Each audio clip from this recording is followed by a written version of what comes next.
So, hi everyone, we are the group 8, and the title of our topic is Gender Politeness and Stereotype.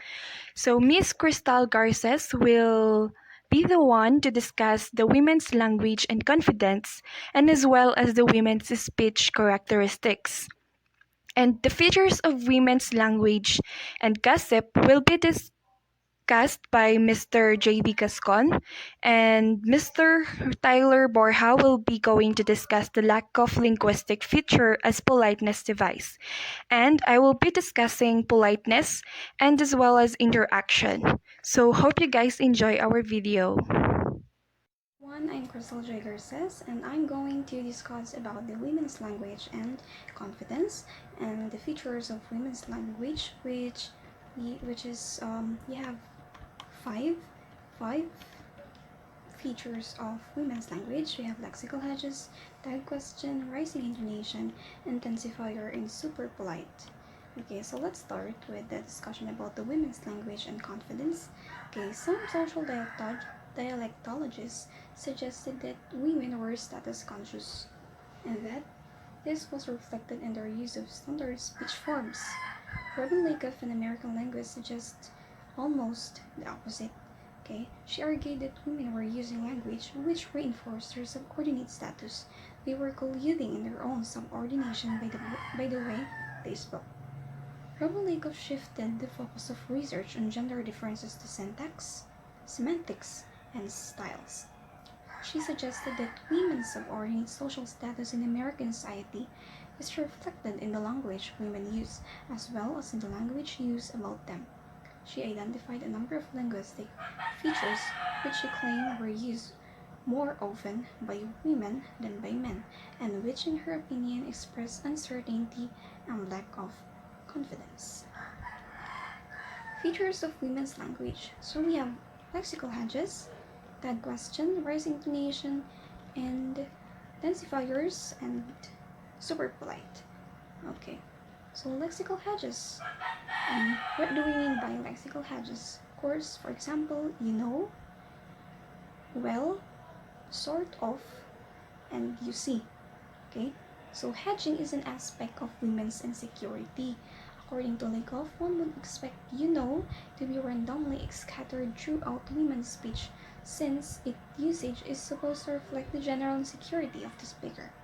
Okay, the use of hedges is also the manifestation of women's lack of self-confidence.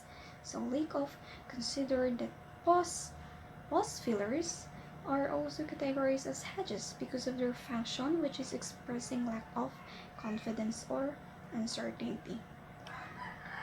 Next is the question. So the question is used when the speaker is stating a claim, but the speaker is not totally sure about the truth of that claim. So for example, one is living, isn't he? Okay. Another, she's very pretty, isn't she? Okay. The phrase "isn't she" is an example of a tag question. Okay, as Lakoff says, a tag question is midway between an outright statement and the yes/no question. It is less assertive than the former, but more confident than the latter. Rising intonation on declaratives.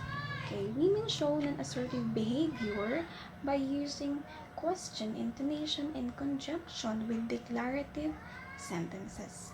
That is, rather than making direct statements, they suggest or request agreement for their addressee. Lakoff says that in answering a question like, "When will lunch be ready?" women will respond not with a statement, but with a question intonation response such as, "Oh, about 12 o'clock." Okay? Something like that. Next, intensifiers. Okay? Female use intensifiers also such quite and vastly. Okay? Lakoff claimed that if women use hedging to express uncertainty, on the other hand, women use intensifying devices to persuade their addressee to take them seriously and also to strengthen the meaning. So, for example, "I hate her so much." "I like him so much." Okay? Something like that. And super polite. Super polite forms.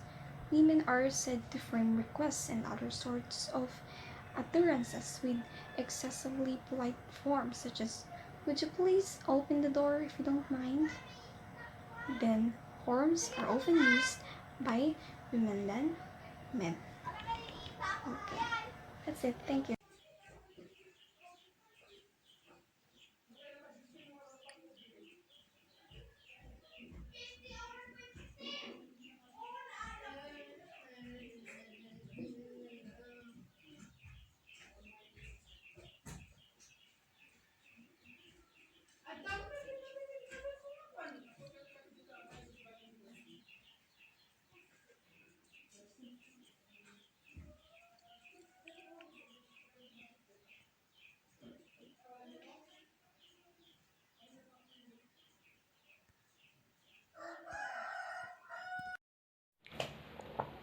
So for this, we would be tackling on the features of women's language.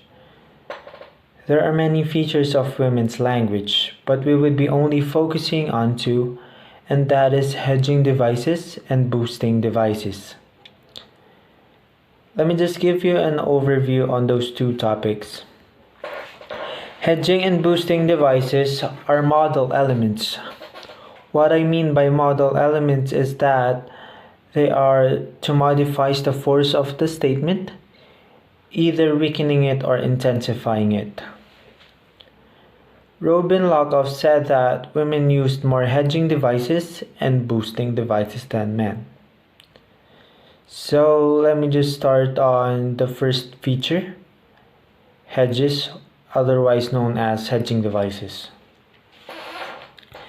We use hedges to avoid stating things categorically, to avoid sounding too dogmatic and sure of ourselves.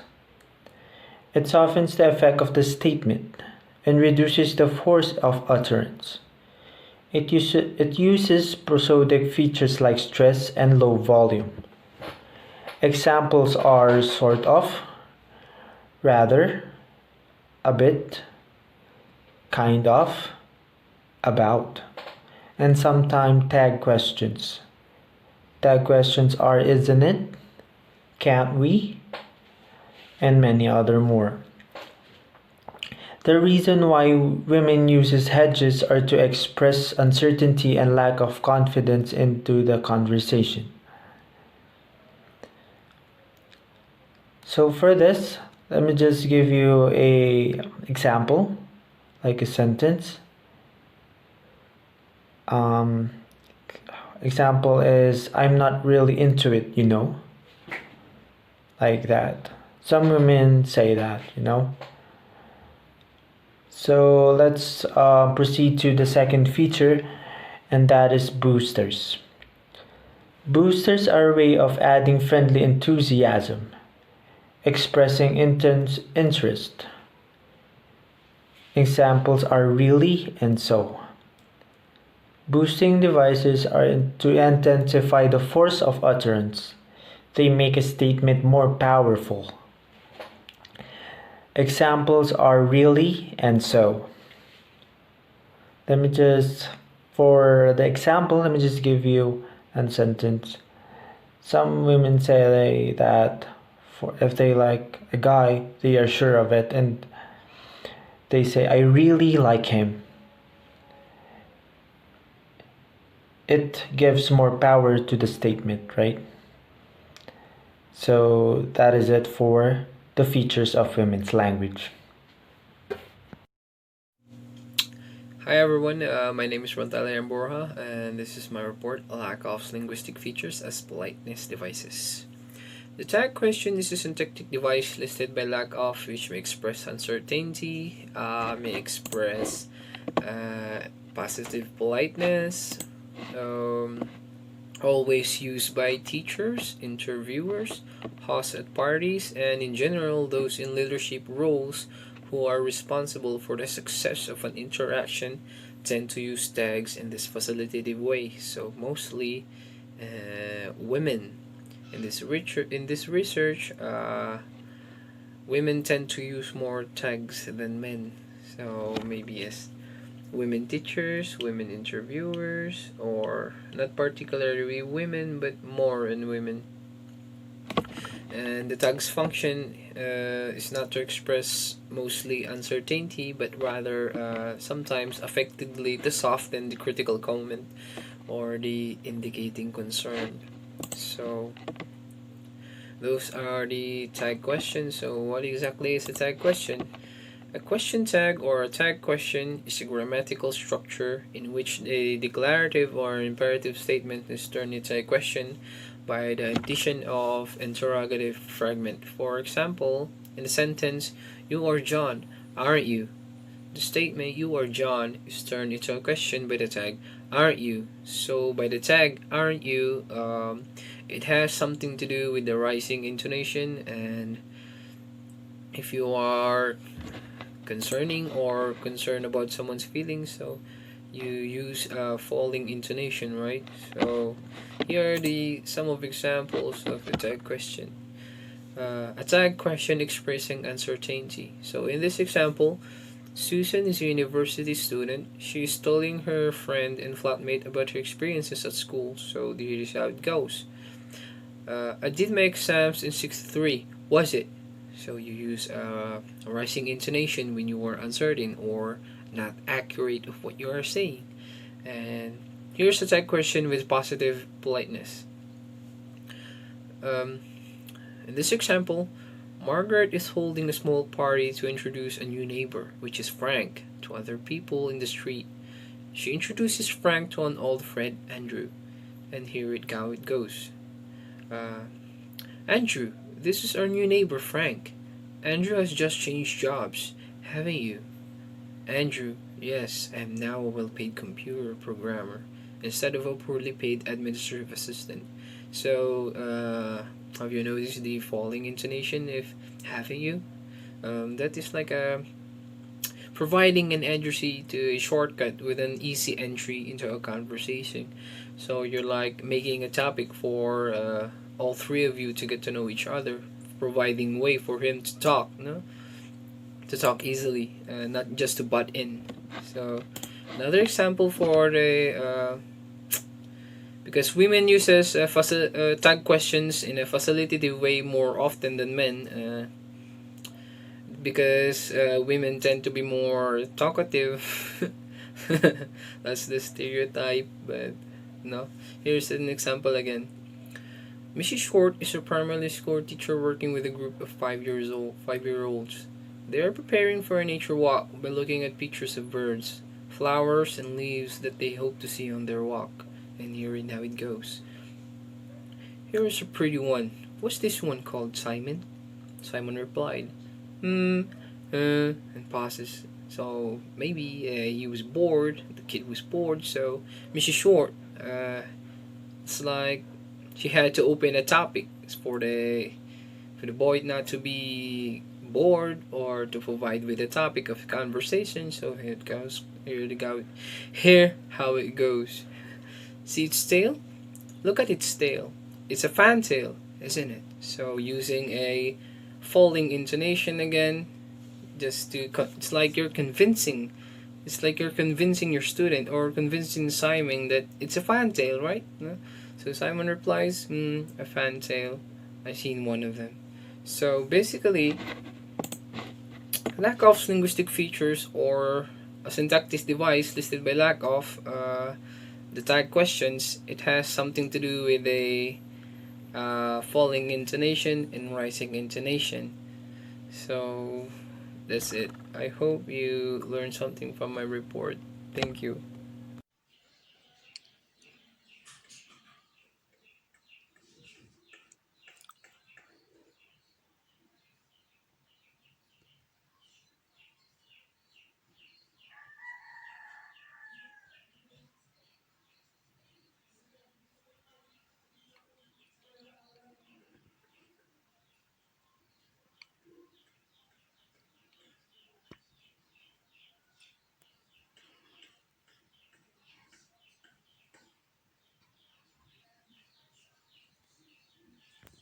So now we are going to talk about the difference in the use of compliments between men and women. So, to women, they pay and receive more compliments. They regard compliments as positive and effective politeness device. while men, they tend to consider compliments as less positive than women do. So women use compliments to build connections, while men use compliments to make evaluate judgments. For instance, when a female is having a conversation or giving compliments to another female, and then she said that, "Oh, I love your hair," this is to create connection between the two women. She said that to create a connection to another female that she's talking or giving compliments to, while male, when he said that, "Oh, nice car," this is not used to create connection but to make an evaluative judgment on the car. So you see the difference when female is giving compliment to another female and men or male giving compliment to another male. Now let's go and talk about the differences between men and women in speech. So over the years, according to the research, girls are verbally more intelligent than boys, and women have demonstrated an advantage over men in the test of fluency, speaking, sentence complexity, analogy, listening, vocabulary, comprehension in both written and spoken material. So, this only shows that women are more superior in terms when we are talking about speech, so women are more superior or more intelligent than boys. I mean, no, not more intelligent. They are more advantaged pala, over men. So, but girls are verbally more intelligent than boys. It's correct because girls tend to, they tend to keep on talking and talking and talking, while men, when they are, for instance, when a male and a female is arguing, the female is only keep on talking and talking while the male is very silent. So these so you see the difference when the difference between men and women in terms of speech. So, interaction. Under interaction, I will be discussing the interrupting behavior and the conversational feedback. Under interrupting behavior, in same gender interactions, interruptions were pretty evenly distributed between speakers. And in cross gender interactions, almost all the interruptions were from males. And there is a study with one which recorded interactions in soundproof booth in a laboratory. The percentage of male interruptions decreased to 75% in less natural setting, while women got interrupted more than men. So in exchanges between parents and children, fathers did most of the interrupting, while daughters were being interrupted most of the time by their parents, by their mothers, or by their fathers. Next is conversational feedback. Women provide more encouraging feedback to their conversational partner than men do. So this is just one evidence why women are cooperative conversationalists. There is a study, an American study, which they demonstrated that women typically provide significantly more encouraging and positive feedback to their addresses than men do. So, in general, research on conversational interaction reveals that women are cooperative conversationalist, just like what I've said a while ago. While men, they tend to be more competitive and less cooperative of others. So that ends our report. Thank you all for listening and for watching our video. I'm JV Gascon and I will be talking about gossip. Gossip. Gossip is a mass medium of rumor, especially about the personal or private affairs of others. According to Oxford Dictionary, gossip is casual or unconstrained conversation or reports to other people, typically involving details that are not confirmed as being true. In Tagalog, ang gossip ay chismis. So, let us see gossip into the different gender on people. First off, the gossip on women. Women gossiping. It usually consists of experience, problems, feelings, and they also avoid criticizing people in order not make the atmosphere becomes discomfort. Let me just show you some examples of women gossiping. Hey Aubrey, I've got a story to tell. Come on, tell me. They say that Jennifer's husband cheated on her. Oh my gosh, is that true? I feel so sorry for her.